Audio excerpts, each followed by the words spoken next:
So we've been working with Jessica since she was incarcerated, and so now we need to get our next steps. I'm Sydney Waters here at the Elizabeth Fry Society. I'm part of the Women's Service Department, and I'm the social worker of the organization. So we are a women-centered organization. We work with women who are going through the justice system. So we start with them when they're going through the court process, all the way through to when they're being reintegrated back into society after their release from prison. We can help Jessica get her feet back on the ground, get her to a stable place where she can be a loving and supportive mother for her children. And so I would meet with her and we'd kind of come up with a plan of what she needs. So if she needs housing, we'd start looking, okay, what are our options? I'd help her fill out housing applications or direct her to other organizations that could help her better. One of the biggest things we do is referrals. So from here, I think Jessica's next steps will be to head down to the Friendship Inn. So the Friendship Inn has been in the community for 50 years and we're at the community's soup kitchen. So we provide breakfast and lunch every day of the year to our community's most vulnerable. I'm Sandra Carey and I'm the Executive Director here at the Saskatoon Friendship Inn. So Jessica would be someone who is very typical of the guests that we serve here, someone who is in need and finding themselves in a real vulnerable place, not having a lot of supports, probably needing our services like food security, meals, a friendly face to help them find their way forward.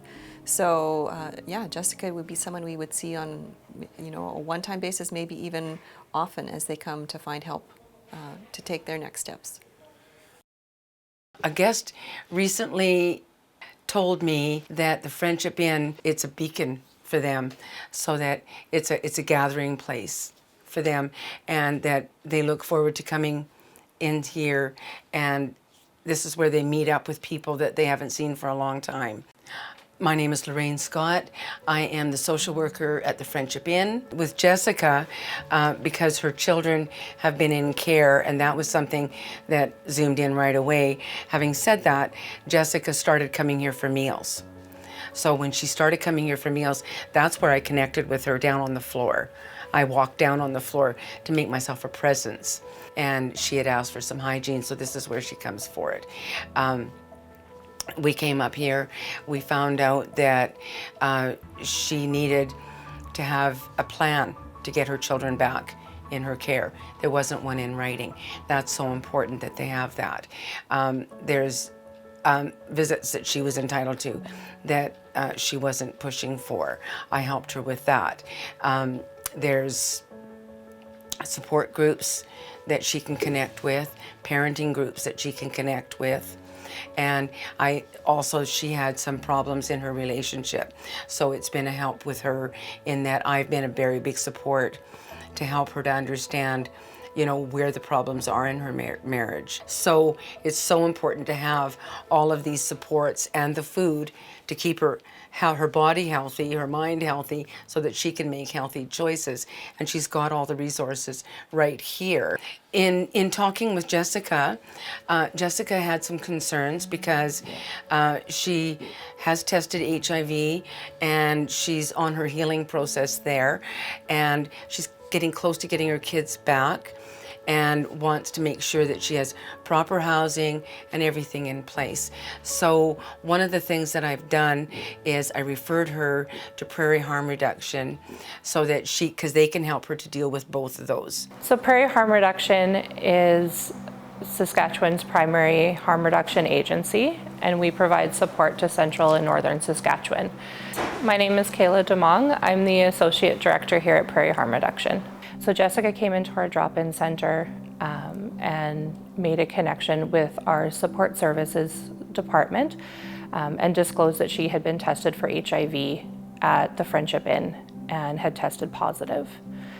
And in talking to Jessica, our support services program started to look at what her basic needs were. Elizabeth Fry had already started to work on some of those things with her, and she had a really good connection with them. It's always really incredible to see people who have been able to stay with services and stay in that support for a long time. You know, Jessica still being engaged in support, still accessing services here, still reaching out when she needs help means that, you know, we've been able to build that relationship with her, and she knows that she has a safe place to go when she needs help.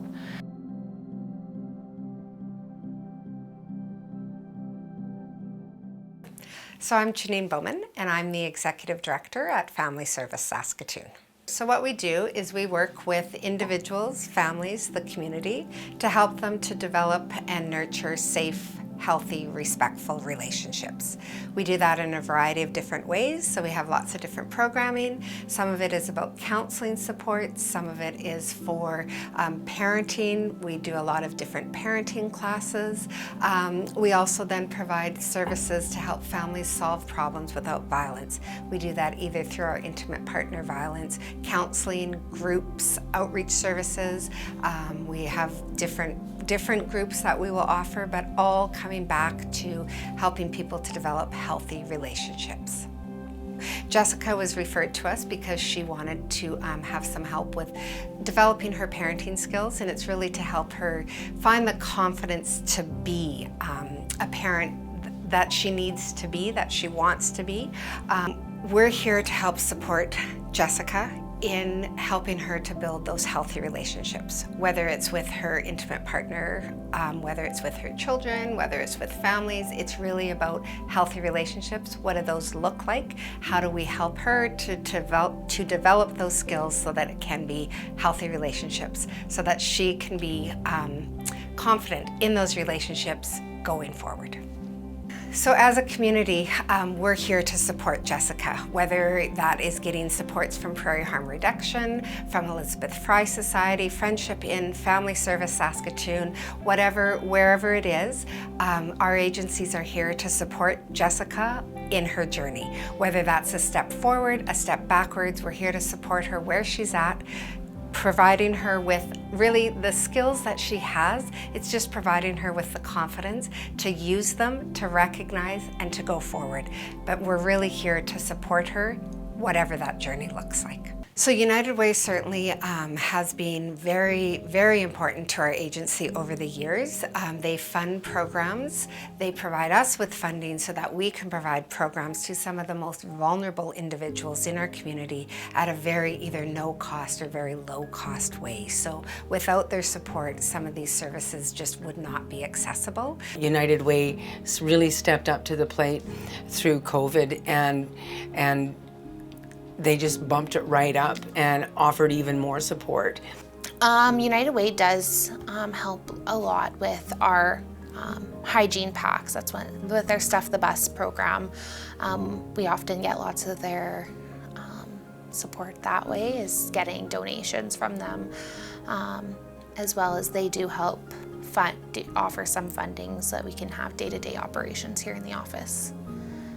United Way has been a supporter of Prairie Harm Reduction for many years, from funding different programs and services here to providing volunteers, linking us to business community has been a really significant impact for us. So the United Way has been a long-standing partner and agency that has supported the Friendship Inn for probably the whole 50 years. And so the support that we get from the United Way helps us do what we do, and offering that free meal service and the variety of services that we are able to offer to the community. So they've just been a real great support to make sure that people know about us and that they can link others to us as well.